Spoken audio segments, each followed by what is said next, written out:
Hey, thanks for joining today. I'm Grace Andrews, your Wesley Biblical Seminary librarian, and today I want to show you a really cool feature in EBSCOhost called the Scripture Index.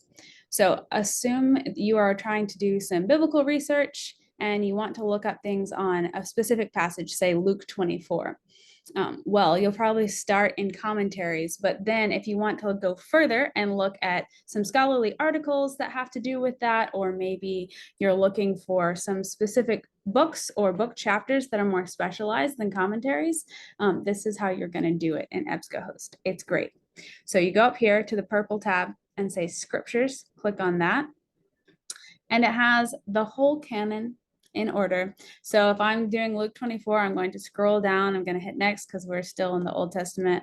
And this is to pick up here, and we're going to move, keep going until we get to Luke. And so I can click, if I just click here, I will get everything that is categorized by Luke in EBSCOhost, the whole book. But if I want a specific chapter, I'm going to click on expand. Then I can go down to the chapter, and even within the chapter, if I want to, I can expand that and go to specific verses. So I can look specifically for Luke 24:19, for instance.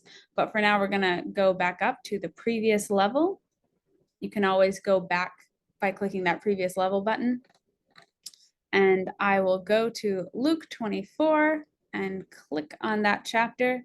And then boom, it shows me all 516 records, articles, book records, everything like that, that EBSCOhost has indexed under the category of Luke 24. So it's a really simple thing. You just go up here to scriptures, and then you find your scripture and click on it, but then you have everything right there for you, and you can start looking through them, putting them in your folders, saving your research, and going from there. So it's really great. Hope you have a great day.